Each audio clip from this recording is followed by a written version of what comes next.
All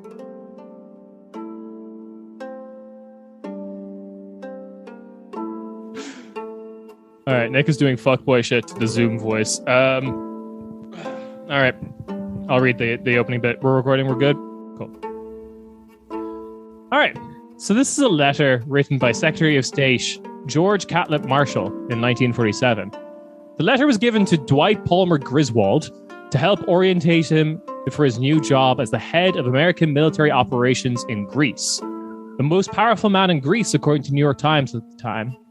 A role served from 1947 to 1949, the final years of the Greek Civil War. This is the letter.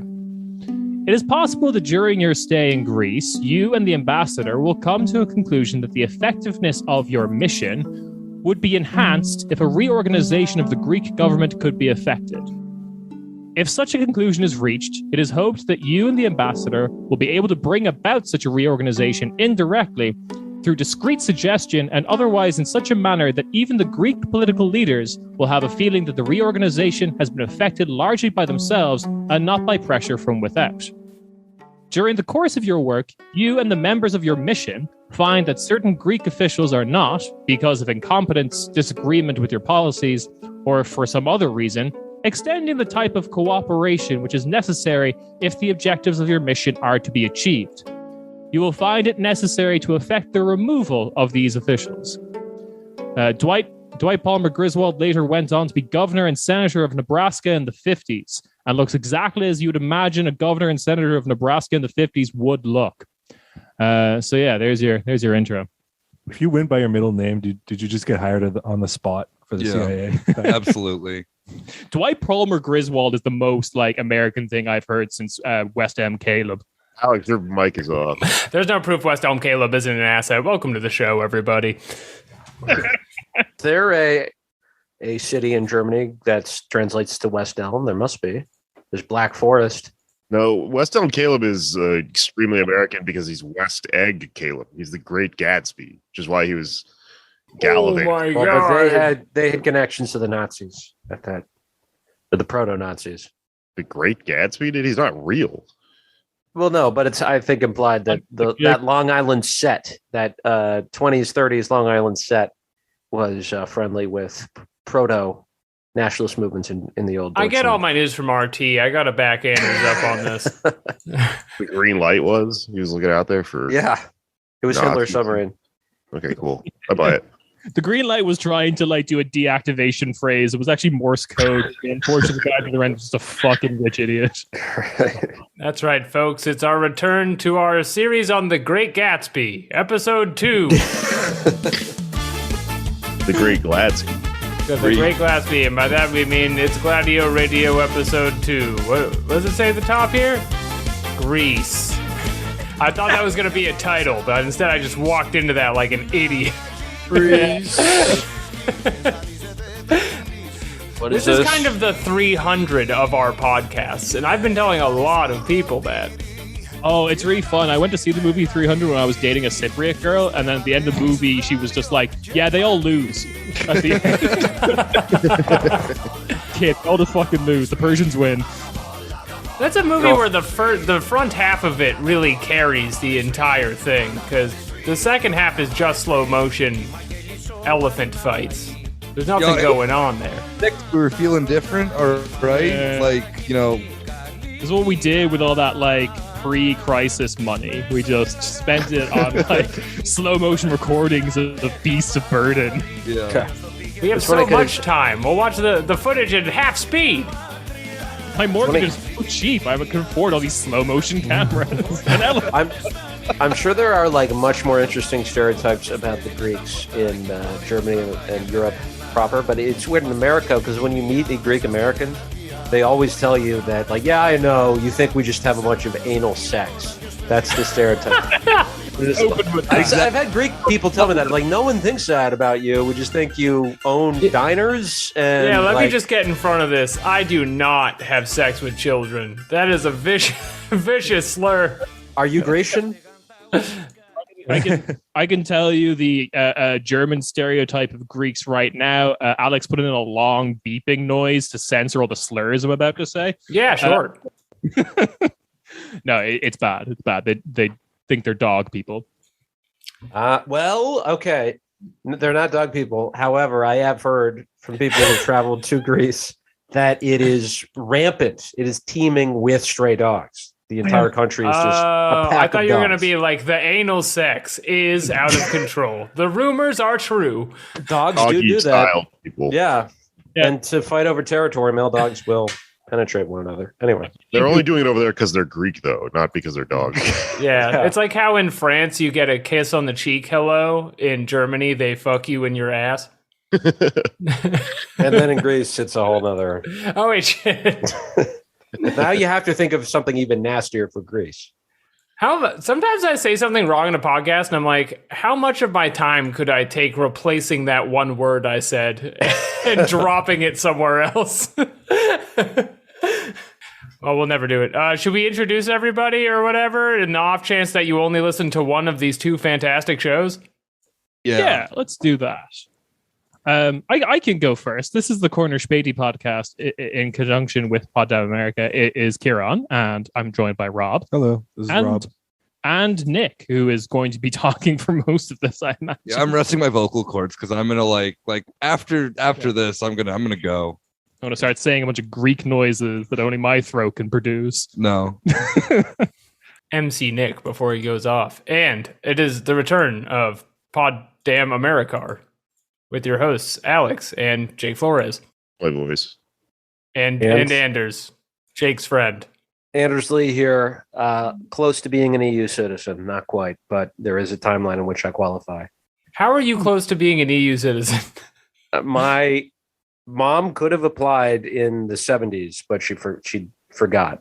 That is not close. No, it is. If she had done that, there's like a window where if you have a grandparent who's born in Europe, you can apply to be an EU citizen, and then if you miss it, then you're shit out of luck. Country, because it's just like, I don't know, some countries will be like, you need parents born here, and then like Poland and Ireland will just like test your blood. Yeah. And then like, yeah, sure, fuck it. Here you go. Here's a passport. Go wild. I was close to scuba diving the entire time I've been in New York because I just need some scuba gear and then some classes. I could go right to the bottom of the ocean. Alex, that's right now, that's just Maltese citizenship if you want it. You're far closer in the process than Anders. I do. I got to get the fuck out of here. I'm technically almost a Greek citizen just because I have done something that they're stereotyped to be. Honorary Greek citizen.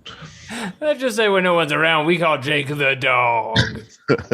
I've heard that Malta, the stereotype there is inbreeding, and if you meet a Maltese, they're like, I know. You think we just marry each other's cousin, and everyone they say this to is like, no, we don't think about you at all, actually. We think about the Humphrey Bogart movie, and that's it. Anders' entire life is just meeting foreigners who don't have any social skills. True. I met an Italian. I could tell you some stories. It's a small island nation, Malta. They could all be inbred. Yeah. They're very proud of Britney Spears, who is Maltese. What? Okay, all right. I'm getting in front of this 4-hour podcast and slightly expediting it. Why are we talking about Greece today? It's the Gladio series. No, What's wait. down Hey, there? You know what Greece starts with? If you're an American, I don't know what they call it in the actual country, but in America, and if you speak English, it starts with a G. You know what else starts with a G? Gladio. Ryan said. Yeah, That's what I meant to say. I misspoke. wow. Mind blowing. This associate of. He's a professional. was He's like on television. You know, it's Sherlock when the words are flying around. That was like Watson, Greece, and Gladio. They start with the same letter. It's a clue. I just turn the camera to my beautiful mind board with all the red string. Next to- I'll tell a very quick anecdote. When I was in Greece, and we had to take like the basic Greek language classes, and our Greek teacher did say like it's Elas with an E, like, or whatever the Greek E is, and like that's the name. And then she says, without like completely seriously, Greece is actually not a Greek word. It's the Turkish word for slave. And we were We like, literally all thought that, and I happen to be She friends doesn't even wait with the this one Greeks- Turkish guy from Ohio, and he's just like, "That's not true." He's like, "What are you talking about?" And then Greek people would just names- repeat that for like months afterwards. Oh, what? Greek people would repeat lies about the Turks? No. We'd be like, "Oh, wow, that was really interesting." You know that Greece is Wait, means so- Turkish for slave. Hellas isn't the name of the country. Well, yeah. It's like Greece is That's me. dominant. That's Two on me. names That's of the on me. country. Yeah, it's Kind of sounds like the lie a dog might say. That's weird. Yeah, what was the ethnicity of this teacher? There is though, like whenever you see Greek Secret last Turk. names with the OGLU ending, the Turkish Oglu ending, that is a signifier of that they were like second class citizens within like Right. Anatolia and Turkey and whatnot. So you'll meet like I don't know how many people you've met, but Why Well, are we the- talking about Greece? She would have just. slaves exactly. Yeah. I'm sure there are teachers who just say that they call it that because Greece is Turkey's Greece. It is considered the Greece. Yeah. It's just the little I'm about to say, what if the Greeks? remnants, the liquid, the fluid that comes out of Turkey is Greece. It means hello and goodbye in Greece. A beautiful language. Okay, we're talking about Greece because it's very important, and because a lot of the dynamics, even if they're better known, all the Gladio stuff in Italy and in France, it kind of happened in Greece earlier. It was the first battlefield of the Cold War. Mhm. It's the reason Tito and Stalin split. Winston Churchill Being a makes bitch. many megalomaniacal, just doing evil stuff again. It's a great place to start, as a first proper country, because it's going to set a lot of the dynamics for everything going forward. Especially, you also hear this argument sometimes that like NATO was like a defense from Western Europe's reaction to like the Berlin blockade or the communists coming to power in Czechoslovakia in '48. And it's like, What if I just ruin that all for you? no, they were. Yeah. Let's turn back the clock a few years. Why Yeah. don't we? You know, I'm into NATO's demo tape era, which is Back when we were- firebombing Greece when they technically weren't an organization yet. But we'll get to that. We'll get to that. Yeah, this is going to be probably just like a historic overview of what happened in Greece from like the end of World War II, at least from the Greek perspective, and then up until really like the 70s, but like put a little button on the 90s. We'll mention some shit that happens. 90s. I even would make the argument that up until the financial crisis, this stuff has like been very influential with of course. how, but we have to have a stop point, which is at least, you know, easy to navigate and monitor and to stop ourselves. So yeah, The podcast has to stop eventually. yeah. Does Due it? to physics. It can't keep going or it will never get out. And then no one can hear it. We're going to talk about 2015 because that's the one. My biggest mistake in life is I have a giant Syriza tattoo on my back for that like 2-month period where it looked like they were going to completely stoke global revolution. Anders is getting into the Google Doc now to add an additional 4 pages. I have a Greek Orthodox icon of Jesus, but it's actually Alexis Tsipras. You think that's stupid? Think about my Pasok tattoo from 1981.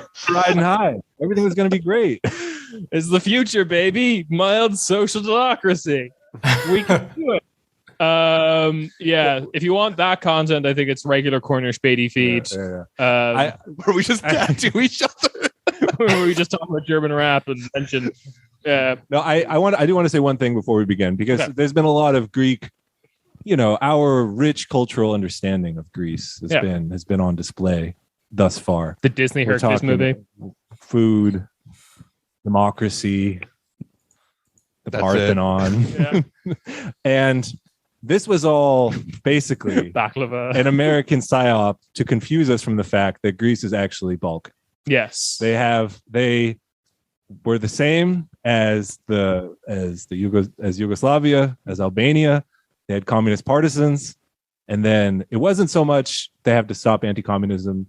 The Americans just could not let out the secret that Greece was actually Balkan. Yeah. And Yeah, we had to Greece do is something about simultaneously Balkan and Turkish, which was something that then was too powerful. Too for, powerful. for the rest of the world. But let's I think we should get the ball rolling of Yeah. kind of laying out the fact of where and when Greece starts turning its head in the sense of like, the U.S. and the West's position to fascism. I would argue Greece, even before World War II, becomes kind of this interesting example of a country that then has a fascist leader that ideologically is very identical to like Mussolini, maybe not Hitler. They introduced the Roman salute. Yeah. Like Georgios Metaxas, who was a general, comes to power in the 30s in Greece, and has we have to remember too that then Greece is like quasi independent at this time after getting their independence once from Ottoman Empire, and then again more or less kind of where we're under British rule, directly or indirectly depending on how you see it. Metaxas came in the 30s with this idea of a very blood and soil, Greece, blood and soil nationalism is very much still a thing within the culture. But we invented democracy. We're so proud of it. Let's never use it again. Yeah. And so after after their split from the Ottoman Empire, after World War I, the British have it pretty much as a client state and kind of let Greece do what they want as long as they are obedient to the British crown and to the British economy, and they can kind of they put a lot of people who are still in power actually today in Greece in the forefront of politics within the country. So the very first president of Greece, Eleftherios Venizelos, who, if you ever go to Athens airport, the airport's named after him, is literally the direct lineage to the current prime minister, Kyriakos Mitsotakis. They're from a similar family. So Metaxas comes in the 1930s with this brand of fascism, being very pro-Hitler, being very pro-Mussolini, but the Brits are like, just, say that you're lying to us. We don't care. We're fine with your fascism. Just show that you were aligned to us if, things, push comes to shove with this Germany thing, because it's 1936, things are heating up in Czechoslovakia. Metaxas is like, sure, fine, whatever. I'll do what you say, king. Literally the king of Go off, king of England. So, and then comes, the timeline of the stuff of then the Archivot, Metaxas dies, invasion of I just want before we leave too much from the Metaxas era and British being super in bed with fascist Greece, it's worth pointing out that for anyone paying attention at home, the recently dead Prince Philip, Queen Elizabeth's husband, is from the Greek monarchy. Ooh, exotic. That's why his skin looks so good. That's why his skin looks. That's why he turned very brown towards the end. They don't. A lot of them don't use sunscreen; they use olive oil, and that's what happened with him. Yeah. I cook in the sun. So the connection between the British and the German crown, actually, because King Otto was the head of the Greek state. They all fucking a big pile. Yep. Greece has always kind of been in a limbo state of. I've argued on the podcast that Greece has never really been independent, but that's just me being dumb, but I'm also right. And so World War II happens. Greece ends up becoming a major kind of turning point for the sense of the beginning of pushing back. The Italians got fucking murdered. The Italians never won a battle in all of World War II. Yeah. I mean, Greece is the example of Mussolini's Italy being completely farcical because it's a country relatively close to Italy. It's a 20-minute boat ride basically from the heel of the boot, and they couldn't take Greece, and the Germans and Nazis had to come in and take Greece. Did you know that they were this is a little side thing about World War II in Greece, that the German paratroopers were fucked up so much on Crete that they never used them again? Yeah, really? They them in as as a first fleet of as a because they were just murdered as a commando thing. Yeah, because a bunch of Greek peasants just got arms and just murdered the shit out of them. Yeah, which And They've France is just- ruined parachutes for all of us. Yeah. So paratroopers took on a complete different role in the German military. Like unlike the U.S. military used them as like a special forces thing. I like the idea of I'm very slowly descending to this Greek pastoral landscape. Oh look, some of the villagers have come to greet us with guns and bayonets, and I can't move this parachute in any direction. I'm just landing into the guns and bayonets. Yeah. It's So funny how D-Day was just the exact opposite. All the villagers were like, okay, Yeah, sure. in France. So World War II happens in Greece. Obviously, there was kind of just running through it very quickly. Greece was occupied by the Nazi government. Greece has this hilarious thing that then collaboration was not rampant, which is hilarious because there was a lot of collaboration, and we'll get to that. But it was under Nazi control. One of the biggest example of like the Holocaust entirely wiping out an entire group, like the entire population of Jews in a city, is the Jewish population of what is now modern day Thessaloniki, where I believe like 98 or 99% of the Jewish population was completely murdered. It was and I mean, a quick side note. One of the people overseeing this was one Kurt Waldheim, who was president of what do they have, Secretary General of the UN, right? And then was president of Austria. And this was all a secret. During the campaign, it was like, he like did the Holocaust, right? He still won. Never came up. Right? No one. Wasn't important. He was one of the military people in Thessaloniki. What the fuck do you think happened? Yeah. So simultaneously, too, within then. This whole World War II thing that happened is that a lot of political tensions then start developing within the resistant movement that then kicked the Nazis out in 1944. Yeah, 1943. It's worth pointing out that Greece is one of basically 3 countries that liberates itself from fascists, like does it themselves rather than relying on a foreign army to do it. And part of that, if I just interject here, but in 41, the EAM was like kind of a nationalist, not necessarily a bad way, but a national liberation front that was against the Nazis, but also against the Greek National Liberation Front. They're against the Greek monarchy, and because of that, Churchill not only didn't want to help them, but I think instructed British soldiers to like fuck them up or like make sure they didn't take power in some way. Would they have gotten independence earlier, you think, from the Nazis, or fought off the Nazis earlier if the Brits had been on the right side of history there? I mean, I don't probably doesn't. Yeah, it doesn't really. I don't know. A good comparison point actually is maybe Bulgaria, because this is the last piece of the Balkan exodia. They also had a pretty strong partisan movement. I guess it was like a weird sequence of events where the Soviet Union declared war, and then the king like switched allegiance, and then the partisans like declared a coup, and then the Red Army came into Sofia, the capital. Like that all happened in like a 2-week period, but that was the sequence. And the UK was offering support to the Bulgarian communists, but like at an arm's length too, because they're like, we don't want you to do that well. Yeah, there's a famous story of E.P. Thompson's older brother, who was 23, volunteered for the British Army because he was like, he wanted to fight fascism, even though he was in the Communist Party, and was one of the paratroopers who went into Bulgaria and was captured and killed. There's like a square in the capital named after him, and people think like Churchill sent in the communist paratroopers specifically to like kind of get fucked up.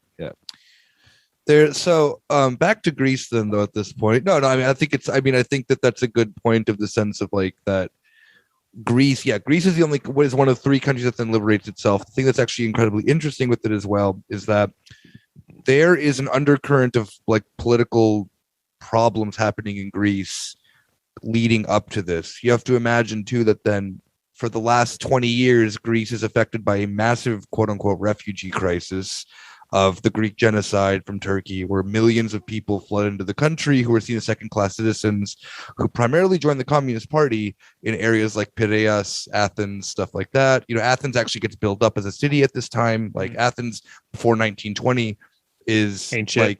it's like 5,000 people, you know? Yeah. So Greece is having a lot of like, you know, political turmoil that then is developing from this sense of you have pretty much, a far right and a far left that have been at odds for some time. World War II happens. They band together, kick the Nazis out. And then immediately afterwards in 1943 kicks into the first part of the Civil War, which is, the right and the left going at it of who will then be in control of Greece now that the Nazis are out.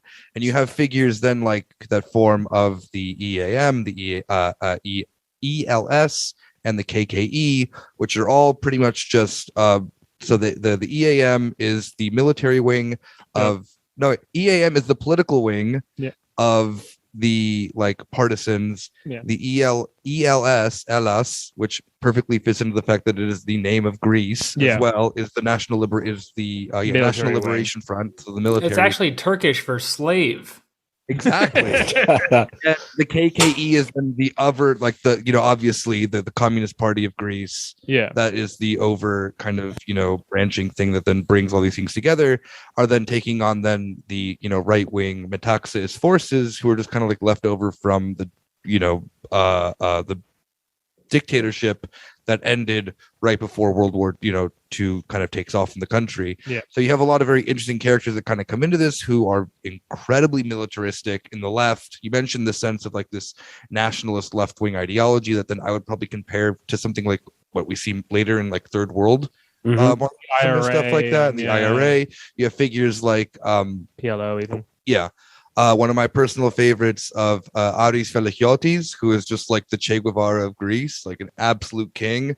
There's just a bunch of pictures of him with just like just bullets like all around him, you know, like on his like strapped on his shoulders, bandolier, big emotional speeches, and kind of the sense like he wants a liberated Greece under them, the Greek flag, and is then captured by the right-wing forces and decapitated, which was a very common method of execution at this time. So when World War II ends, though, Greece comes under this period of, you know... It's very unstable. But they have to end the Civil War and kind of just like, you know, brush it under the rug. And the British really want the crown to be reinstated because, remember, Greece before the war is a, you know, British subject, and Greece after the war still remains a British subject, and so then they have a vote to determine if it remains within that the Greek crown remains intact, or if then Greece can then become a democratic country. Which the British don't want because the Communist Party in 1945 has a membership of what is it, you said 2 of every 7 people, or two out of every 7 people. The organization had 2 million people in a country of 7 million people. Which in a country as well that like a couple million already left or died because of the first wave of the Civil War. Oh, like a lot of people died. God, you could fill out a lot of forms. It's the situation where like halfway through all this, like World War II ends a lot earlier in Greece. Like they kick the fascists out in 43, and this is when like the Nazis are basically in retreat. And by this point as well, Mussolini's Italy has collapsed. So like, you know, things are on the up. But Churchill, due to his anti-communism, is like working with the term I have is the Hellenic Army, which are like the non-communist partisans who are. It's this like the thing of that every title of these things that then comes up of like the Hellenic Army and other organizations that then are of the government are still the exact same organizations that then exist in modern Greece. So the formations of the Greek state happen at this time, and the British back what they see as the legitimate Greek state, and then the formations of, you know, mostly upset communists and upset workers who feel that, I mean, like, because during this time as well, not only comes in the sense of like that the British take over, but because Greece is where it is in Europe, politically, economically, everything like that, comes into the sense of that then being not only just this subject, like this quote like quasi-colonial subject, quasi-independent subject, but also in the sense that then the Greek economy is still like, you know, workers are trying to organize and stuff like that, and the British start then trying to do things that are very anti-worker, very anti-union, obviously, of course, very anti-communist. Which again, remember, not a good portion of the population is sympathetic to the people who've been fighting in the mountains, you know, liberating the country. And then like at the same, like there was also like reports done that like 75% of like all Greek children were like malnourished, and things like that. Like it was a really fucking. It was like Syria. It like was at its like peak. I think that's like the big, like the easiest comparison is that Greece between 1943 to 1949 is comparable. And this is before they invented baklava. This is before to solve this problem. Yeah. After that, they're good. Baklava was invented to feed children. They all died because it's all just like sugar and pistachio. British troops were handing out baklava to children. It was still wrapped in the. It's that scene from Band of Brothers where they give the like little Dutch kid a thing, but it's just like heaps and heaps and heaps of baklava. But put like, some of that meat from the that shaving thing on it too. Hand it to them. They meet the Albanians. You just go. The Turks are your enemy. Okay, so this kind of leads to like two things that I want to touch upon before we get into the Civil War proper, which is, like we said, Churchill kind of like the British were backing the EAM initially, but then like halfway through they become very afraid of the fact that like Greece is going to become communist after the war. Of like all the major Western leaders, Churchill is the most anti-communist. The man spent his spare time writing, alt history fiction about how it would be so great if the South won the Civil War. You have to emphasize like absurdly anti-communist. Oh God, yeah. Like this is yeah. Him and his like this level of evilness and his obsession with like alt history does make me think it's just evil Anders. But like, but okay, so it's like we can't work with the communists anymore. So I need to find another partisan group to work with. He then finds the ultra-fascist Organization X. Hell yeah! As I'm going to call them from now on, Project X. Jesus, sure, won't be confusing at all. Do we know what the X stands for? A real fucking nothing. Treasure. Pop quiz, hotshot. X marks the spot. Oh no, 10. Project 10. Because this is Greece, 10, right? Greece. You're thinking of Roman numerals. Damn it. X just a letter. There's Greek numerals. Is there Greek numerals? Yeah. They refuse Really? Yeah. What are they? I don't know. All right. they refuse Arabic greatness. But so I'm imagining my dad just be like, Nick, the Greeks invented numbers. Organization X. We'll get back to this. Project X. This is like the ultra-fascist population, like partisans of Greece. They're incredibly small, but like incredibly 600 troops. Yeah. 600 people in their group, as opposed to like the ELAS is like 2 million. Yeah. So this is like an evil high school going against them in terms of numbers. Just a quick anecdote. I know Churchill. It sounds like something he would have thought of because he demanded that the missions and projects have cool sounding names because he had to tell the families of the fallen soldiers what mission their son died in. So he can't be like killed. Your son got killed, but it was by this is going to sound really cool. Organization X. Yeah. Isn't that fucking badass? Right. And they'd be okay with it. Because before that, they were just like doing random like Project Thimble or something like that. I'm sorry, old boy, you lost your daughter in Project Poppin' Stuff. Yeah. Son was tortured to death by mindless self-indulgence. Yeah. So this group is founded by George Grievous. He'll come back later as someone like who we'll talk about Cyprus later a little bit. But like General Grievous, basically. He's as bad as he sounds. Yeah, he has 4 letters. But then Churchill realizes that like Project X, Organization X, is basically dead on arrival because it's 600 people versus 2 million of like full-blown Nazis. Oh yeah, also people who were like 100% Nazi collaborators. Yeah, they were collaborators like 5 minutes ago. They're only against the Nazis now because it's like very obvious. Because they don't exist anymore. Yeah. I mean, in the country.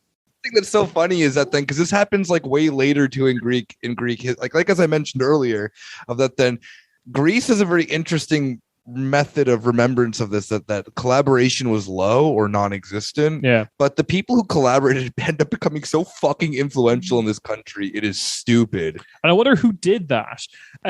Because Churchill then makes another organization with a bit more chutzpah, which is the LOK, or the Hellenic Raiding Force. I think I'm just going to call them the LOK or LOK from now on. Yeah.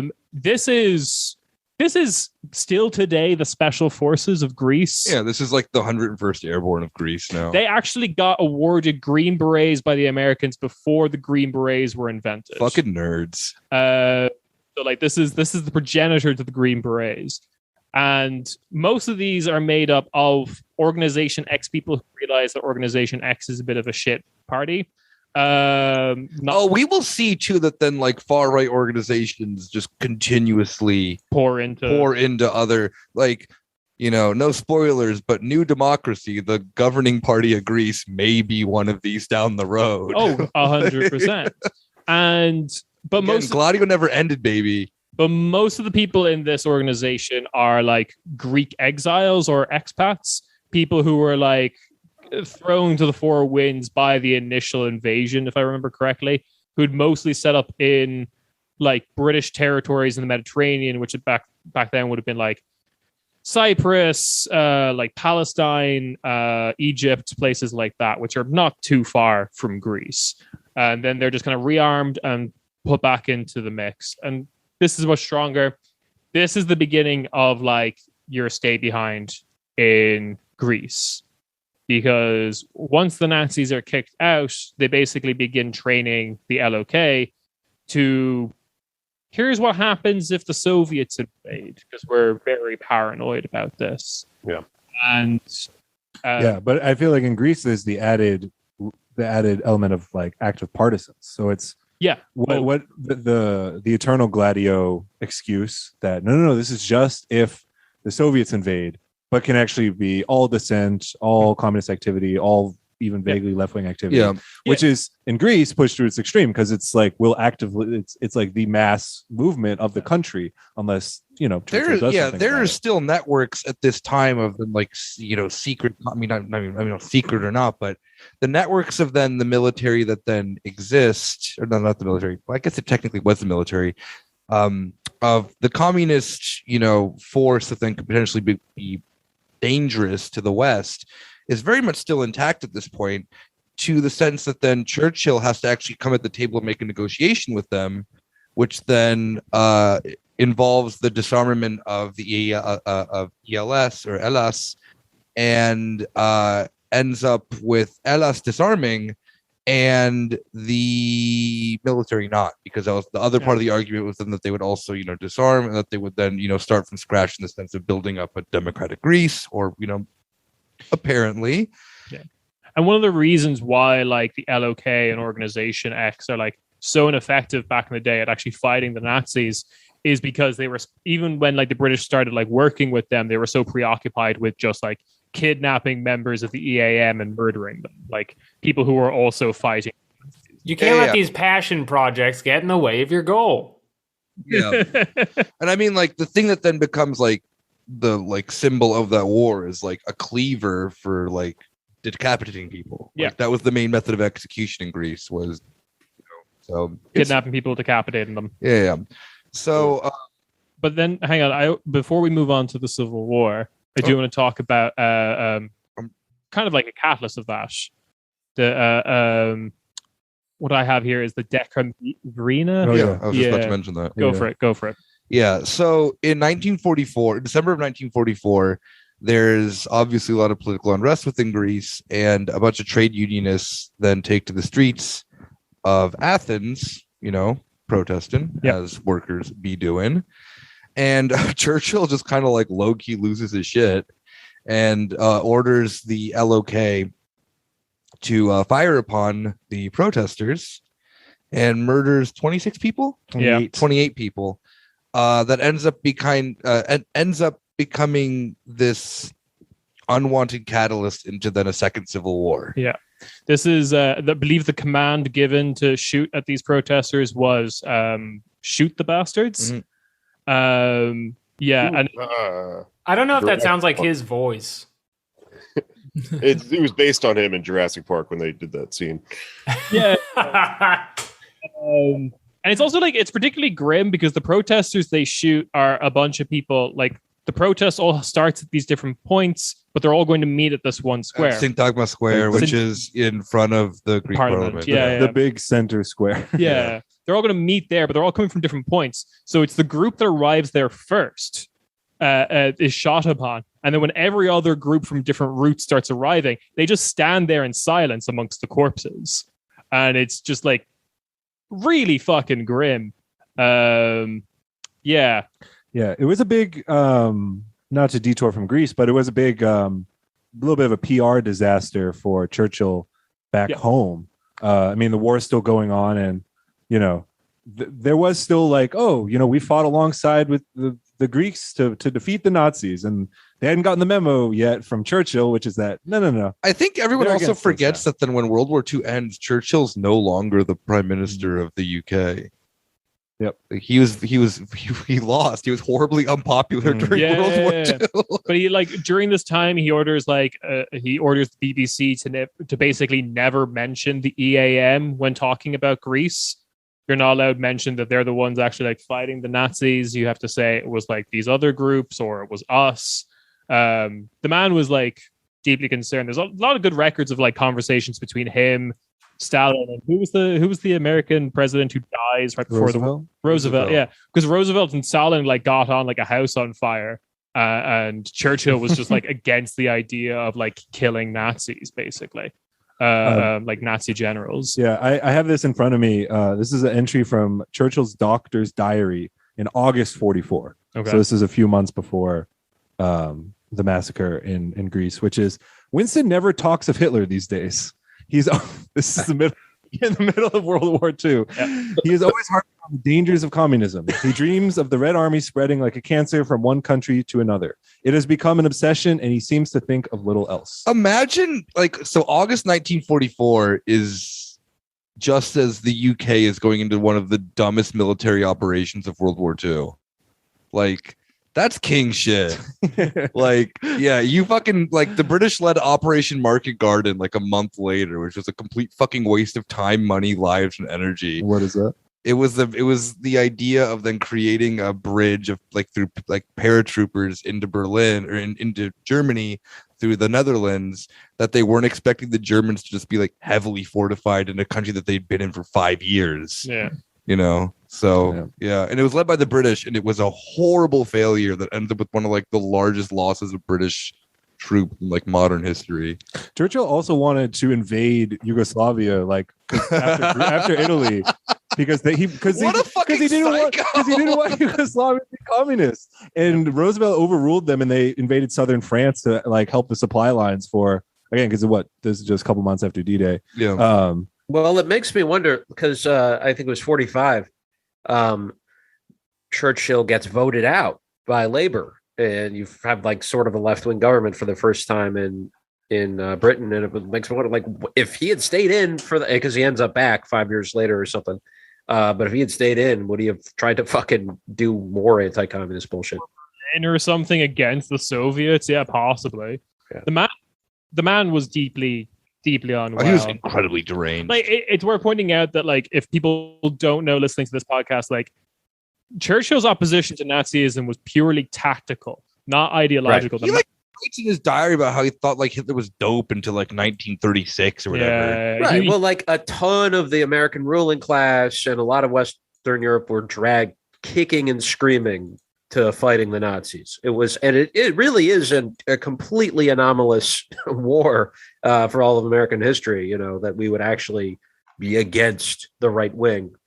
There's a lot of retconning in that specific regard with the Nazis. Yeah. Churchill was a monstrous person that basically the entire world agrees is a monstrous person except for the English. And the Americans. Yeah, I mean, but they can't even convince the Dulleses loved Hitler, yeah. Yeah. I think I mentioned this last episode, but Foster Dulles cried in a meeting when he found out he lost his German clients in 1930 something because he wasn't allowed to praise Hitler at work events anymore. The street next to the Bundestag, the parliament here in Berlin, is John Foster Dulles. I just smile every time I bike past it. Beautiful. And then I had to fly out of his airport a few weeks ago with the Devil's chessboard on me. That's king shit. You'd think they would search you for that. Engineer, yeah. They did, but they're like, "Oh, this must be about how great he is," or something. Before we leave the December 44 massacre, this is just an illustrative example. We can put the links in the show notes, but there's a good Guardian investigative piece for the 70th anniversary of this. Athens. I'll just read it. Athens, 1944. Britain's dirty secret. When 28 civilians were killed in Athens, it wasn't the Nazis who were to blame. It was the British, and it goes into it. And before it starts, there's a little italics bit that says, "This article is the subject of a column by the Reader's editor." And when you click on that, you get one of those bullshit Guardian faces staring at you that says, the editor has to comment on it. And it says, "The strong allegation that British troops fired on demonstrators was based on recollections, but recounted as fact." Okay. That about sums it up. Yeah, the liberal paper there running interference for... Big Greek. Did they say if Jeremy Corbyn had been there, he definitely would have shot some people? Exactly. Yeah, Jeremy allowed it to happen. Dropping Greek bodies left and right, according to the government. But so back on track to where we are. So Civil war ends. We're all happy. Greece isn't happy. Political turmoil. They can't seem to get a government together. They can't seem to figure out what they want to fucking do. And then Greece just hops right back into a second civil war 3 years after the Civil War ends in 1945. And in 1947, we're back at it, baby. But this changes slightly because the UK is entirely bankrupt from World War II.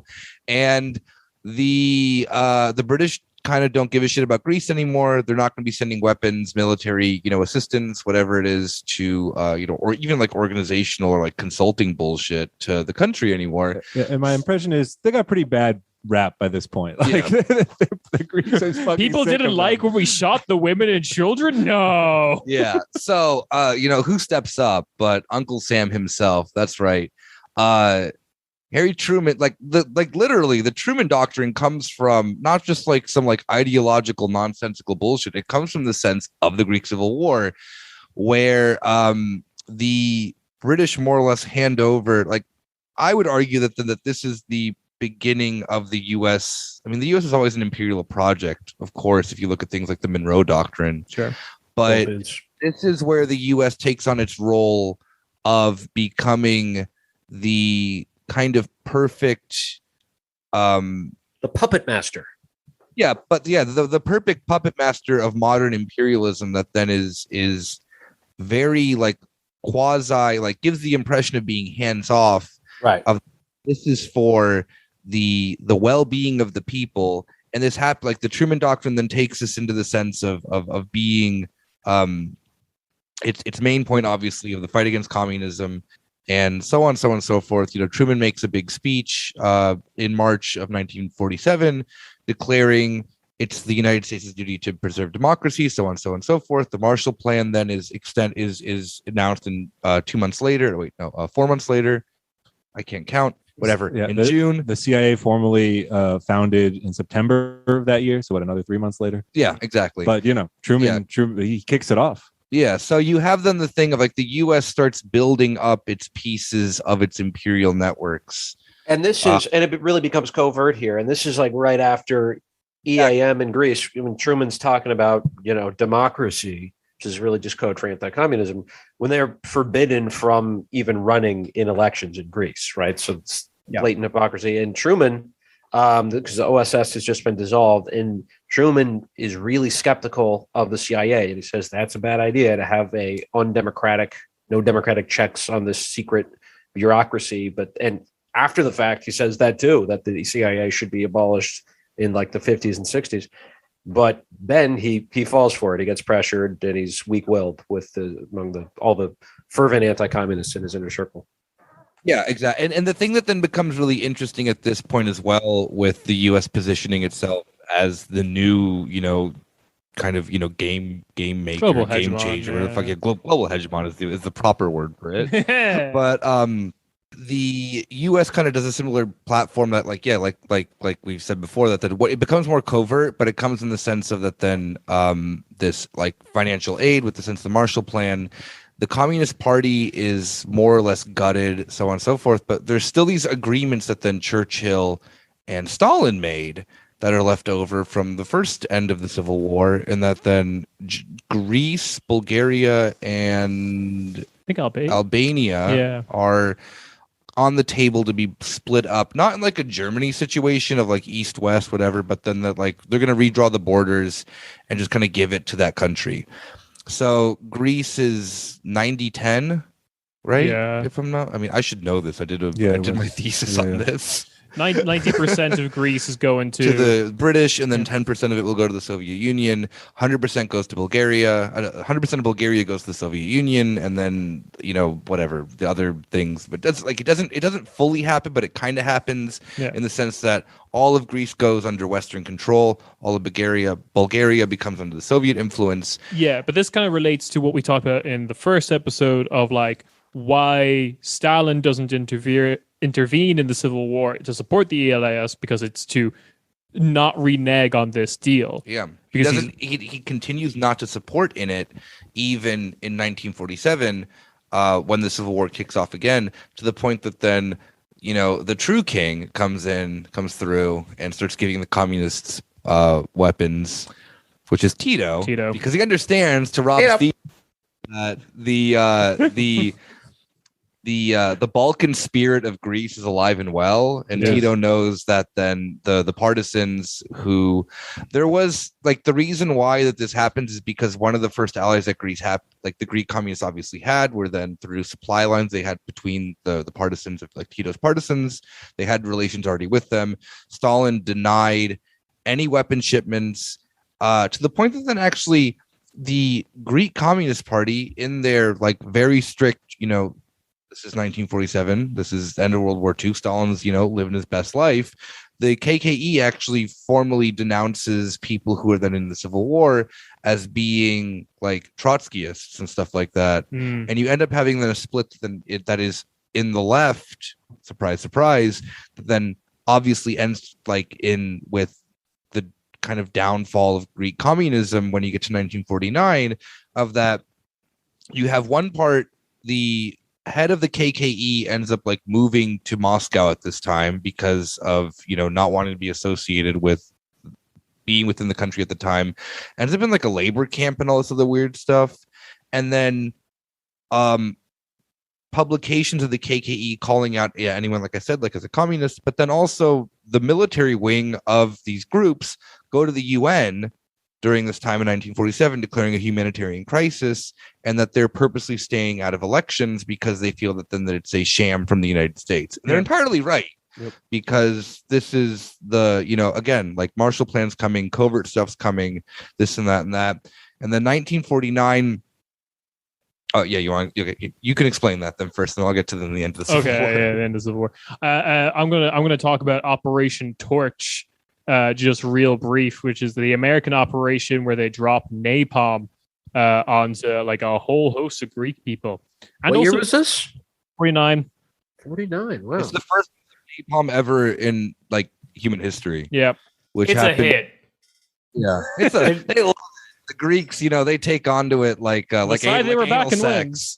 And so the first use of napalm, Agent Orange as well. And Agent Orange is on the communist controlled part of Peloponnesia at this time, and you have like the communists just in the sense of them, they're the lack of organization, the split obviously between them, the left at this point of do we fight or do we obey? Because like Tito and Tito is particularly gung ho about fighting because he doesn't want fascist Greece on his border. It leads to the Tito-Stalin split too, which is fucking cool. The fact that Greece leads to this is pretty wild.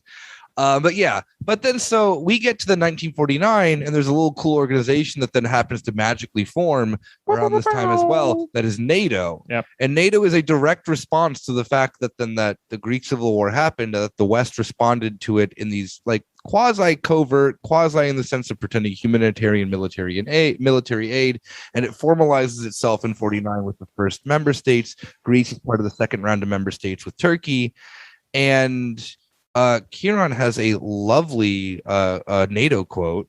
Yeah, okay, so this is something I want to bring up, though, because when NATO is formed, and this is how it really all ties into Gladio and everything, and like NATO's hand in this, because the LOK, like we said earlier, was formed earlier than NATO. So NATO basically picks up those pieces and starts funding them and training them exactly in like stay behind army ways of like, good job fighting the communist partisans, keep that up, and also we're going to give you a bunch of like weapons buried in the hills and the brush that you can dig up, and you can hire all these different people and stuff like that. This was reported very early on in like the 90s with the original Gladio revelations by an Irish journalist called Peter Murtaugh. He was there during the Civil War. He covered a lot of this, and he's very much proves that like they were the LOK were not taking their orders from like the Greek government. Essentially, they were taking it from what's called the ACC, which I believe is the Allied Coordination Council, which was in Brussels. That becomes NATO. It starts being like, it's all in the same like meetings as what's happening in Italy with Gladio, what's happening in Belgium with SDRAH and things like that. It all becomes a part of this operation. But like, how can we trust this one Irish journalist, right? I didn't think he could read and write. Well, good thing we have verification of this for us from another bullshit CIA memoir. In this series, drink whenever a CIA agent tells you everything he shouldn't because he wanted to write a book. Philip Agee writes the book Dirty Work, the CIA in Europe, where he basically confirms everything Peter Murtaugh is writing about 3 years before Peter Murtaugh writes about it. In 1987, when Gladio was still supposedly a secret. They love doing this. Cannot stress it enough. So we're in 1949. Greece freed from the evils of communism. Yeah, has a king. By the way, like in case you were like, oh, it's petty to boycott the elections. Like they brought the king back. Fuck your elections. You kidding? Albania and Bulgaria were also supporting the partisans. So it was like this situation where it's like, no, you could just, I mean, there was, maybe some opening for like, a different state, but nope. Yeah. It's wake me up when I'm in 1949 Greece, but it's a communist, it's a perfect communist. I'm actually, to be very fair, it probably would have been like one of the most like insanely authoritarian states. Well, it would have been like Albania. You would have had a little variety. That's also why I keep bringing up the other Balkan states, because it's like they were all 4 different trajectories from a relatively similar partisan background where, literally they all end up in different places. Greece, the most, off to the side, but still. Right. Well, has anyone tried an early stage of communist development with a king? Yes, Korea. Good point. we're in, it's peace reigns supreme over this newly formed nation, Greece, if you will. Yeah, Fukuyapalopoulos writes the end of history, but in Greek. Nice. Yeah. This is your post-Civil War era, which is when the CIA really go in. The ambassador to Greece at this time is John Purifoy, who is the ambassador from 50 to 53, when he's then promoted to being the ambassador to Guatemala right before that coup happens. In those 3 years that he was ambassador, he had earned the title of the Butcher of Greece. And still to this day, Purifoy in the modern Greek language means someone who's serving foreign politics rather than their own. So yeah, word for people at home. The thing that's so funny about this too is that the United States has never formally admitted any of this either, which is fucking sick. Except in a book called Dirty Work, which I need to back up here a second. That's CIA guy, wrote a book called Dirty Work. When did he write that? 87. So it was after the I'm a fool. It's named after a Steely Dan song. That's what I'm getting at. That is just insulting, at least. They're just dads. That's He all was these people sitting are. in his sunroom one day, a little. Too much So time. is he calling himself a fool then? Yeah, no, because the book is written actually with like him being like, we shouldn't have done any of this. He's not necessarily bragging in that book, unlike some other CIA memoir books. Memoirs. Has anybody considered Steely Dan may be a code name? Operation Steely Dan, where we dropped big piles of steel on the countryside. No, but Part of this the got Bodhisattva network. so 47 to 58. We set up a CIA office, like an actual headquarters that you can point to, and it says CIA in Greece, in Athens, in the Tamian building, as it's called. Exactly. And, this is, there is no timeline here with this. Just the fact that the CIA headquarters in Athens has been. Oh, yeah. It is amazing. People don't like this building. Shout out to the real heads out there. Pretty much like the November 17th organization. Yeah. Who start, I think there's even one occasion of them firing an RPG at it, which is amazing. Which also makes you wonder how cocky they were to just be out in the open. Like, yeah, we know this is going to keep happening. We don't care. It's like a CIA hype house in Athens. They're just going crazy in there. Oh, it is. But I assume it at least has better construction than NATO. I don't know if you saw Trump's critique of the how the NATO building could just be leveled by one shell. He just said this randomly in a speech. King. Oh God, you know what? You got to miss him for Trump checks the exits in every room he walks into.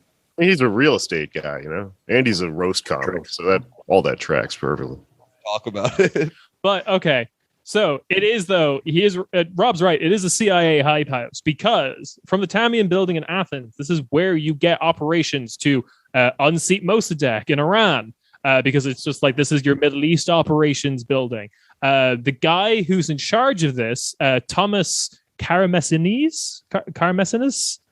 Can you help me? You with can that? picture the name. I don't care. He's American. He's fine. Thomas Karamessinis. Yeah, this is the other thing. CIA Athens staffed with Greek Americans. Oh, if I was fucking alive, if you were born 50 years ago. If I was born in like 1930 or like 1920s, and I was like a Greek American, goddamn, I would have had a fucking CIA post, wouldn't I? Yeah. I would have been doing corner Späti, but like whatever, like corner Tavanna or like. You could have been the Jason Mantzoukas of operations. Yeah. Karamessinis. I get to voice John, but voice Dick. No one's seen the Pam and Tommy. No. Oh God. Come on. Oh yeah, he plays the dick. I've seen it. I know what you're talking about. Don't worry, it's not crazy.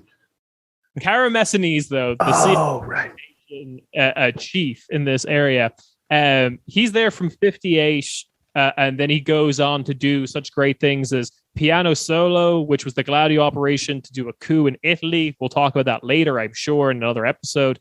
He basically tries to get Allende to lose the election.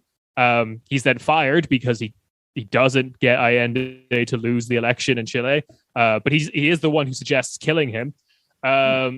Also is involved in the trying to cover up Watergate.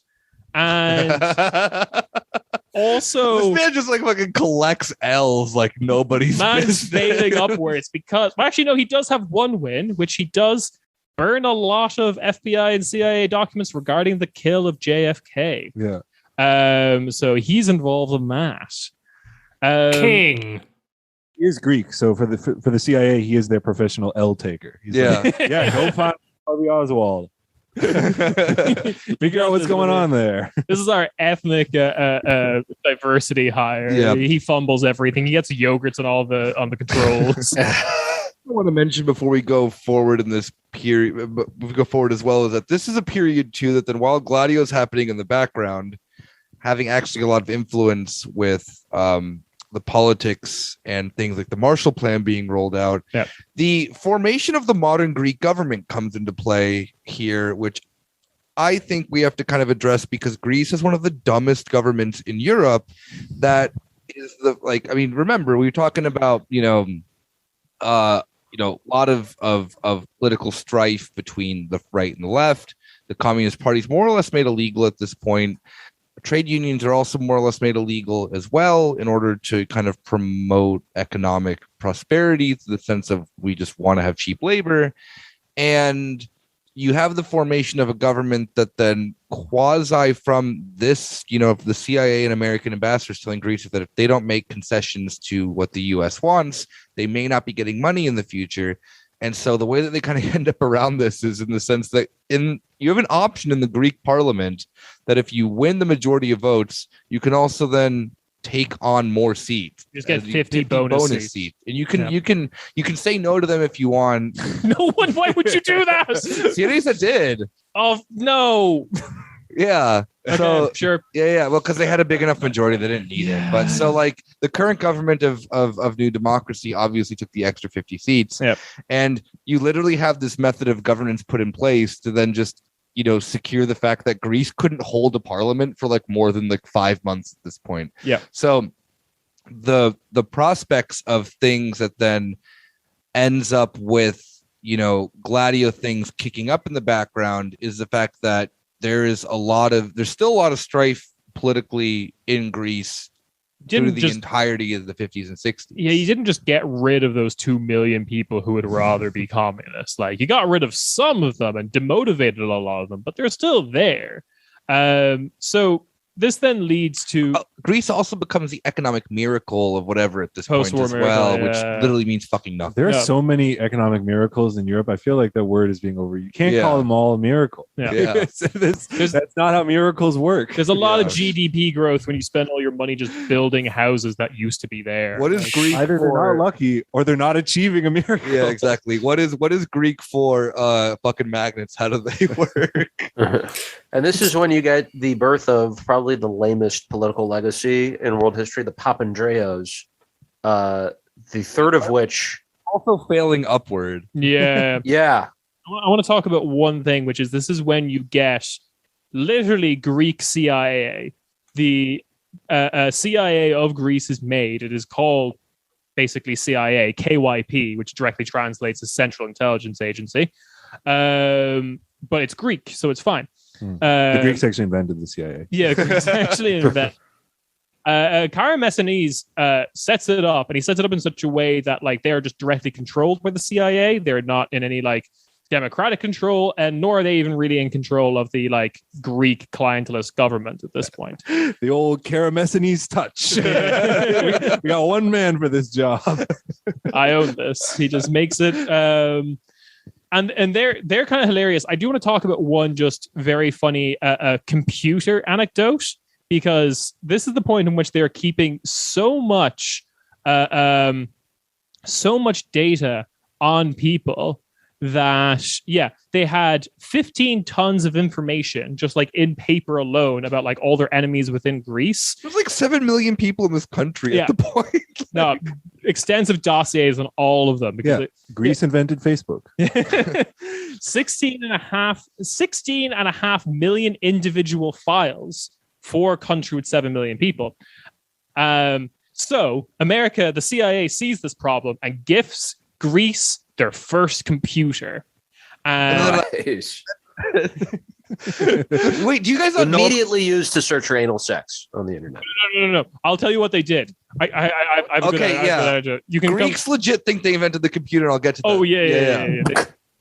But this computer is then received by the KYP, the Greek CIA. The chief is so like incredibly proud of this. He was so excited that he invited a bunch of journalists to do a press event. And he's quoted as saying, "You in Greece may sleep peacefully because this marvelous accomplishment of American science never sleeps."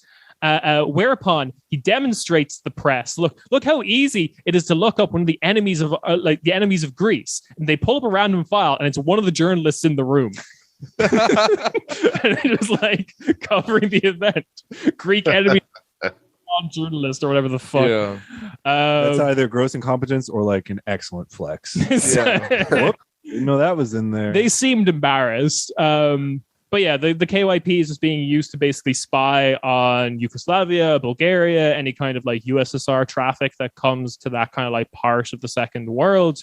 So 100% in control of the CIA, basically. The KYP is like not its own independent institution by any stretch. I like the fact that then in order for Greeks to understand it, he had to mention the fact that the computer cannot sleep, because that would just totally not be true for a normal Greek.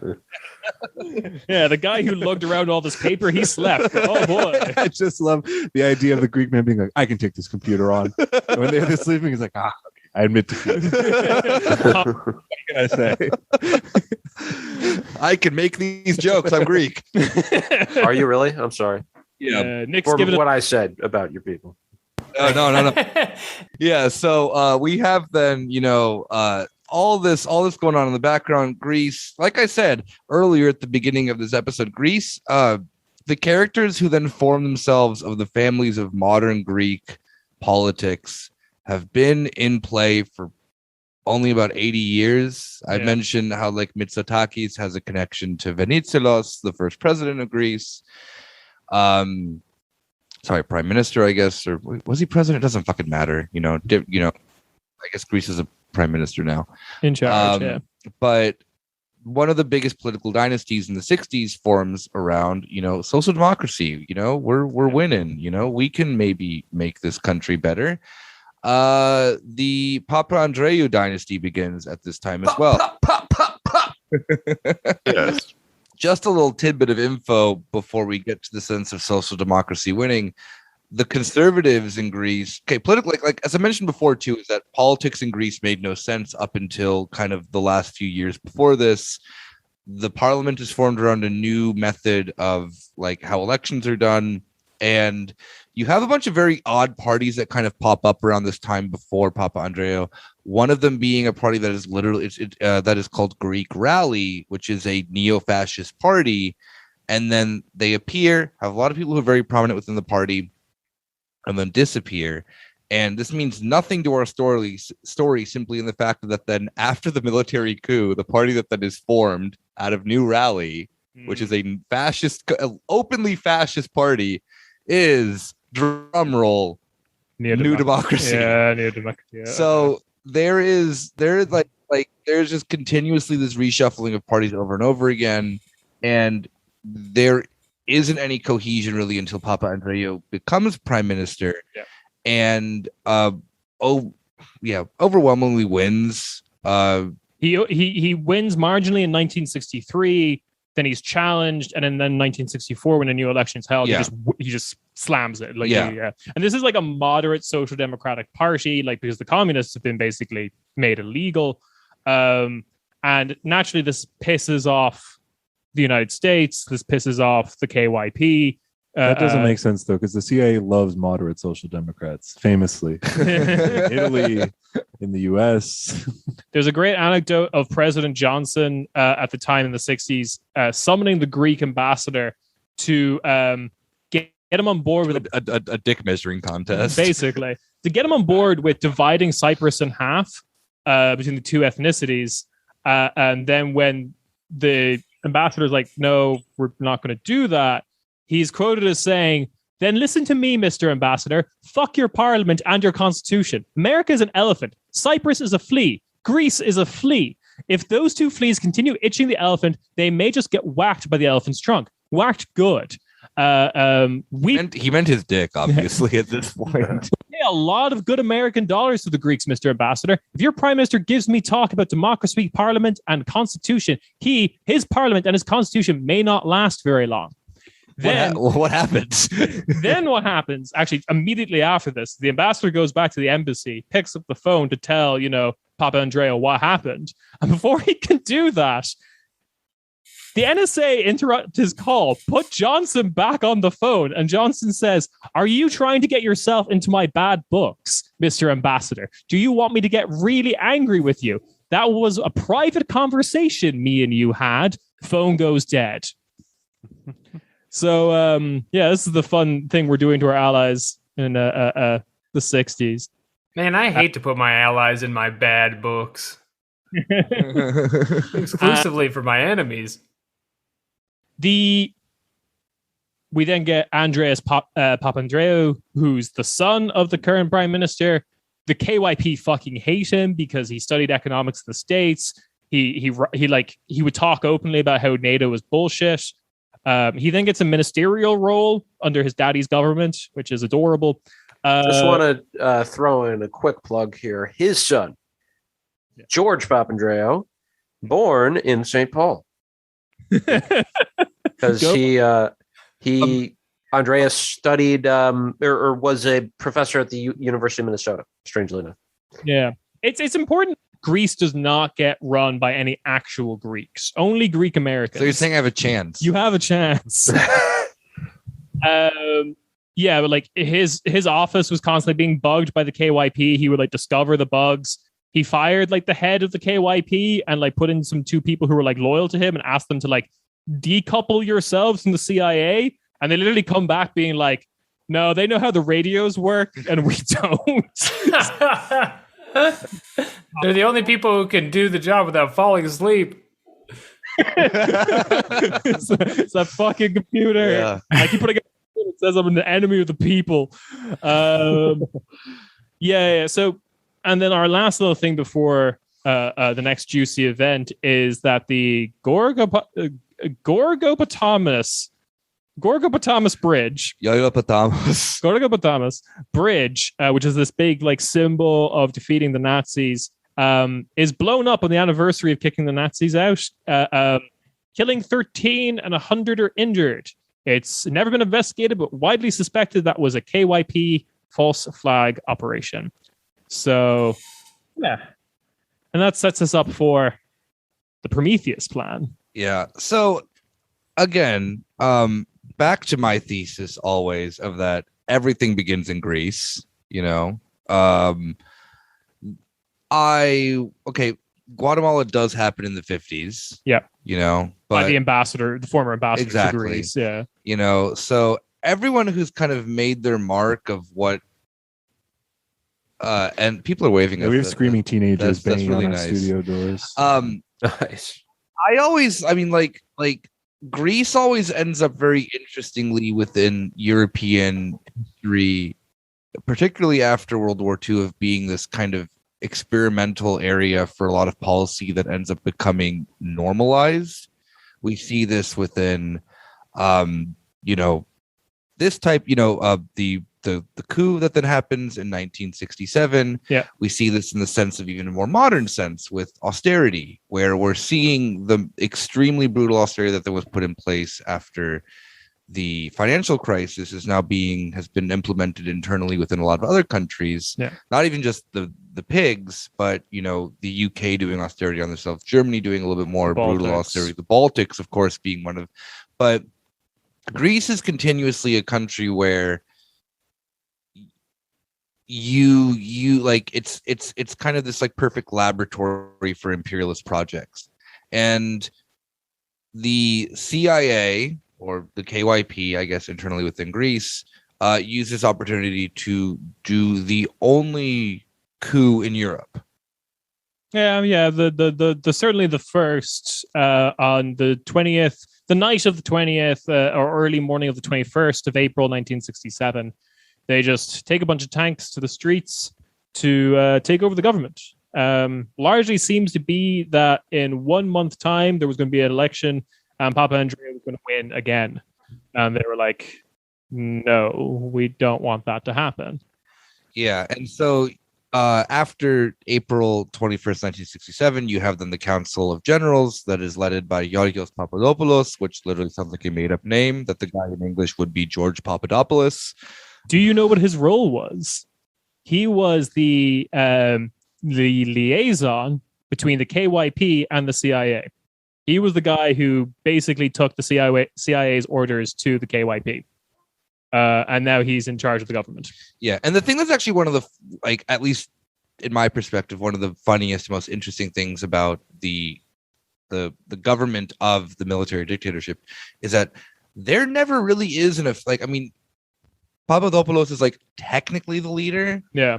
But it's very much a sham. It's very much a sense that while like the military is doing the, expelling communists, torturing people, sending them to islands become a big thing of like camps and whatnot, particularly around Athens and whatnot. Yeah. But there is a lot of suspicion that the actual governance of things is not directly from the military dictatorship, probably from Washington, which the U.S. only kind of quasi admitted. Like Bill Clinton, like low key admits it in like 1999, but never does. It made writing my thesis very difficult because it has never been proven that the U.S. overthrew the government of Greece, but everyone knows that they did. Yeah. My favorite headline ever from the Washington Post is a headline the next day from the Washington Post reporting on the Greek coup, and it just says like, whatever, government overthrown, like wasn't us, says our man in Athens. Yeah. Has an interview with the bureau chief of the CIA in Athens, being like, "Nah, dog, I don't know what you're talking about." The bureau, like at this point, actually, also at this point, they didn't even start putting Greek Americans in there. It was just like at this point, I think it was like a guy called John Laughlin, like was the head of the CIA at this point. It was like, yeah, fuck it, put an Irish person in there. Irish, Greek, it's all the same. But like, yeah. So this is the coup. This is the They're military. all Balkans. They're all various types of Balkans. There we go. Europe is actually just a continuation of the Balkan. Yeah. I don't know if you were going to mention this, Kieran, but I see mentioned there are a few quotes in the book like how proud they are, how quickly they rounded everyone up, and it's like those 15 million files must have come. The computer never slept. It was midnight, and they rounded up everyone. They got it was really tragic the way they got Andreu, the son, Andreu, is that he almost escaped, but they caught his son and held his son at knife point. Wow. Thanks, 1960s Excel. Yeah, basically. And then 6 a.m. after the coup, Papadopoulos comes on and says, like, we did it for democracy. There's no elections. All your phones don't work. Don't call anyone. It will be normal in a bit, I promise. During the junta, you have this like huge campaign of torture of all the political enemies, going through the Excel sheet. Let's do a content warning. Hit that 15-second skip ahead button for this description of what they did to their political enemies. Their toes and fingernails were torn out. Their feet were beaten with sticks until the skin came off. And the bones broken. Sharp objects were shoved into vaginas. Filthy rags, often soaked in urine and sometimes excrement, were pushed down the throats to throttle them. Tubes were inserted into their anus and water driven under very high pressure. Electroshocks were applied to their head. When asked about this, the inspector of Athens police, Basil Lambro, said, "We're all Democrats here." So there you go. Whoa. This is also, leading up to this time as well. I think something that then's worth pointing out, just in the sense of that, remember, because, democracy is happening here. Yep. The entire, idea of modern Greece, of the sense that it is this continuation of this ancient society, is literally fabricated by the United States by most artists, political thinkers, and anyone who's cool leaving the country and moving to mostly France. Like an example is Nikos Poulantzas, London was also popular. Yeah. So you have a lot of Greeks who end up around Europe because that the method of this hegemonic culture of Greek identity is formed around an entirely made up thing of Greece, and it's yeah, I mean, it is really funny that then at the end of the day that it ends up like with a just a the farcical nature of like Greece, as people would probably understand it, as like a Greek elite would like you to think about Greece, is like completely fabricated, because for most of their modern history they're a part of the Ottoman Empire, but this like new national identity is a complete rejection of that, or that we would have anything in common with the Turks, the Macedonians, the Bulgarians, like all these like people that were all also under the Ottoman Empire. But no, we are our own special thing that dates back to like, I don't know, 4000 BC, and nothing that happened in between then and now actually matters. democracy's happening here, baby. Democracy's happening. That rocks. And then also, I just want to introduce a little bit of a drinking game for this series, which is you take a shot whenever this guy's name is mentioned. In April 1968, the Greek colonels, the Council of Colonels, invited some 50 Italian right-wingers, including the notorious gladiator Stefano delle Caie. Gladiator. Yeah, he did the cocaine coup with Klaus Barbie and stuff like that. This guy is going to show up a lot. He came over to Greece to look at what they did, and then after that, He's like, damn, I'm home, baby. I fucking made it. But actually, legitimately, after those 50 Italian right-wingers saw the military junta government of Greece, there's like an uptick in like terrorism and right-wing violence that occurs in Italy after that moment. And to acknowledge this, George Papadopoulos writes a letter to the Italian people, to Stefano, saying, telegram, His Excellence the Prime Minister notes that the efforts that have been undertaken for some time in Italy by the national Greek government have started to have some effect. Started to have some impact. So it was like, yeah, all blowing up of banks and murdering of prime ministers, you're welcome for the inspiration. I imagine it was a little like The Apprentice, or like Making the Band. You get 50 hungry neo-fascists in there, just see what happens. Like that Puff Daddy reality show where he made them go run errands for him and stuff. Walk with the pie. Yeah. So the junta does eventually collapse. I want you to go to Florence and overthrow the local government. But it has to have Corinthian columns. But yeah, the junta does eventually end because the students protest, and no one likes it. There's not actually a lot of support for it. It's completely propped up by CIA money. It collapses in the 70s. I sure hope America wasn't having like some sort of weird financial crisis at the exact moment. No, not absolutely. What oil? Never been cheaper. But Greeks invented oil. Yeah, Greeks invented oil. All kinds of it. Also, they're stretched too thin because they tried to like annex Cyprus, which the CIA does back because there's a social democrat in charge of Cyprus who's also a priest. So that was like very hard to like fight against. And because like it looks like the United States. I don't know if anyone's looked at Cyprus on a map, but it's literally just a small island that's shaped like the US. Yeah, I see that. But I understand the confusion. Yeah. The guy who started Project X from earlier, like, makes another paramilitary in Cyprus to try and like annex Cyprus. He gets the gang back together. That's cool. Yeah, that doesn't work.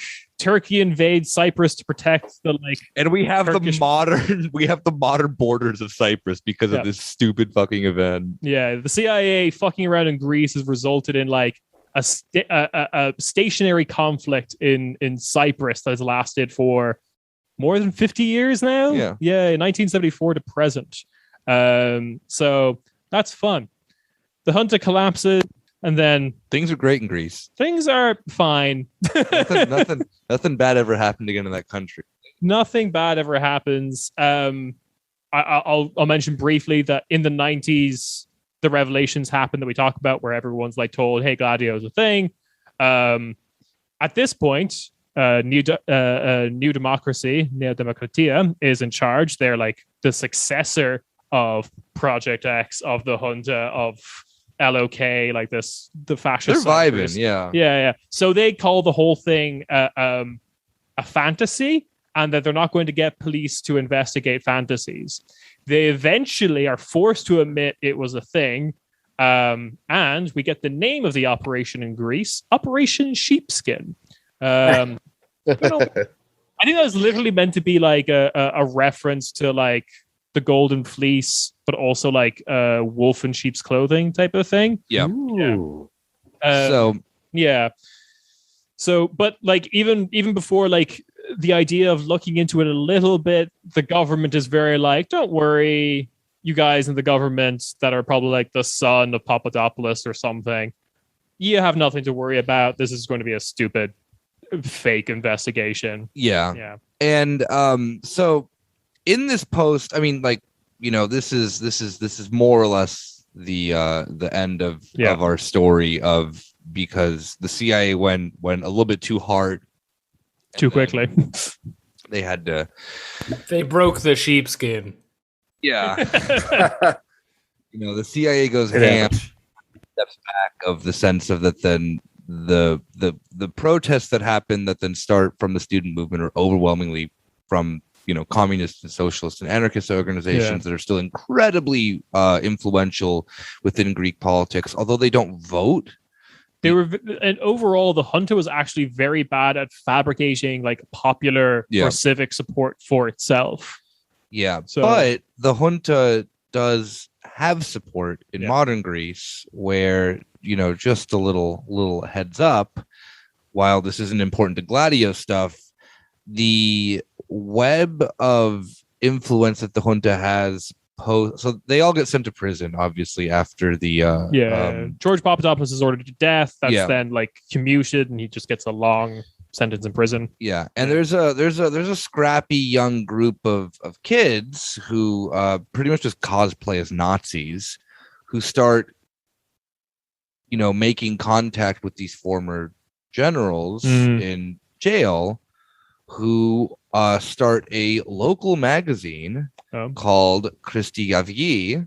Oh yeah. That ends up forming itself into the political party that becomes Golden Dawn, which was the third largest party in Greece in the second to last election before it was made illegal. Yeah. So the idea that then that, I mean, obviously the junta had people who were, you know, in favor of it. They had their connections that they had within like the US and so on and so forth. The idea that then like a right-wing push in Greece wasn't going to happen again is like incredibly silly, with the sense of that like for those who obviously don't know, I mean, like everyone I think has an idea who Golden Dawn is to a degree, because they've been pretty like they were in the news. Yeah, they were in the news. They legitimately start out of the like sons and grandsons of just like full-blown Nazi collaborators, and then end up with 13% of votes within their, like, you know, relatively short run as a party. I think it was in like their second or third national election that they were in. So the influence of the council of colonels or council of generals, depending on which you know way you look at it, stays within Greek politics, even into the sense of like modern Greek, just like ultra fascism. They adhere to a sense of then what they call metaxism, which isn't a thing. It's just neo-Nazism. They continuously try to branch it back to like people who were in Metaxas' government end up within the Colonel of Generals thing. People who were in the Colonel of Generals end up within Golden Dawn. People who were in Golden Dawn were former members of New Democracy and stuff like that. Like, politically, they start having an impact within Greece in a much different way of moving the Overton window far much more right, to where then we have the modern sense of Greece being, I would still argue, it's still a client state of what the right in Europe wants. Yeah. And the thing I think that's very interesting of that, then, while covert operations have obviously changed drastically since the 1970s, we can obviously see that the CIA can't do a fucking op to save its life, because, you know, like, you know, the coup in Bolivia lasted a year. Yeah.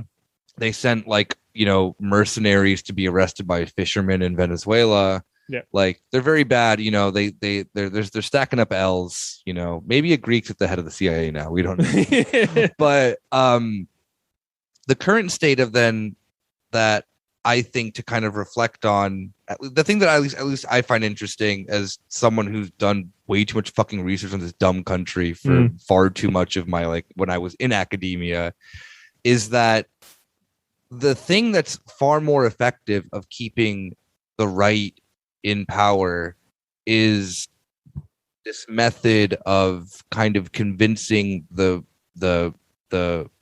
imperial core to just bang on enough enough about how there is the continuous threat of socialism immediately at the door that doesn't even need a coup to happen, that doesn't need the CIA. It just simply needs the sense of that, like the Economist, the Financial Times, German media, all these medias externally from Greece will then continuously bombard the country with then remember like Syriza was like a mediocre left-wing government that came off the back of a pretty radical thing of the Ohi vote. I mean, it wasn't directly that, but they were in government at that time. They stayed in government for a little bit and then immediately dropped the ball because they were, stupidly a coalition of 100 left-wing parties that all didn't agree with one another, but simply were just trying to be a bulwark against fascism. Yeah. And then with we can just call it the failures of Syriza that happened. Sure. The last elections of Greece happening. And it was an entirely sense of European and Western capital putting themselves behind a party who is an ultra right-wing party, who is Orban-esque in everything that they do. Yeah. They have connections to, people who are open anti-Semites and neo-Nazis. The current interior minister of Greece, Antonis Ioannidis, has been a TV salesman of books. Yeah, he's a shopping channel. He's a shopping channel guy who then would sell the elder the protocols of what elder protocols of Zion. The protocols of the elders of Zion. Yes, thank you. Yeah. Surgeons General. Yeah. So this is I think this is something we can stress a little bit with particularly Greece, also with Italy, is there's this kind of insistence, a hack joke that the politics of these countries are insane, that they are dysfunctional and they don't work. There's this kind of liberal knee-jerk reaction to hearing that of no, Greece and Italy are countries just like us, everything is functional, everything's fine. Yeah. The correct left take is no, it is dysfunctional, it is kooky. There is a guy from the shopping channel as the interior minister who used to sell toothpaste and anti-Semitic. He's the health minister's thing. Anti-Semitic books on the TV. That is a thing that is happening. It's just this is why. Is because they weren't really allowed to ever be their own government, their own country. It was all just on a weird autopilot that nothing mattered. So yeah, sure, fuck it. Put the shopping channel guy into government. It doesn't matter. Yeah. Speaking of that, what do we think about the fact that after the fascist government, PASOK comes to power in 1981, Andreas, the son, is the prime minister, and he had some tough talk on NATO and stuff, but he never left. Greece doesn't leave NATO. Yeah. I don't know. I mean, he's a little bit of almost like an Olaf Palme, especially with some of the international connections, but it's mostly talk. So yeah, and he also admits he becomes prime minister in 1981, and he admits in the 90s revelations that when he became prime minister, he learned about Operation Sheepskin. He knew it was happening, and basically just came out in the 90s being I'm shocked, but basically didn't or couldn't do anything about it. Yeah. The thing too that then's also just what becomes quite interesting as well is that from at least the left-wing perspective internally within the country, I think I'll just leave it at this, is that there is all this stuff happening that then's post Gladio stuff I'll say that then up until the coup is when the CIA station's still there, obviously. Greece is still, within the Western, very much still within Western influence, still within Europe. It is very much firmly a staple of Western values and this and that and that. And the left within Greece from the 70s onward continuously has taken on the position that then Greece is still quasi an occupied country. And I think that then exactly what you said of that, then Greece's politics are insane because the West made them insane. And Greece is kind of this like limbo of like, well, they're West, but they're Western, but they're like close to Turkey. Their culture's like, they're like Turkish, but not Muslim, but they're like but democracy was invented there. They're a weird like limbo thing. Never ask if that's the Middle East, what used to be called the Near East. Yeah. So you have this country that then has kind of allowed itself, and I will argue in the sense of like, within a European context, a lot of it comes into the sense of that then just European racism allows Greece to be this, continuous proving ground for bad politics. But internally within the country, within the 70s and 80s, you have groups that then form like the November 17th movement that are, quasi like the RAF in Germany, who just start committing like, I don't want to say it's cool, but they start committing a lot of, pretty apparent terrorist attacks against CIA heads, members of the U.S. Navy, all U.S. officials, with the strong thing, with entirely within that on the back that then Greece is more or less a puppet state of the United States. And I think that that's still more or less true today. Still certainly widely believed.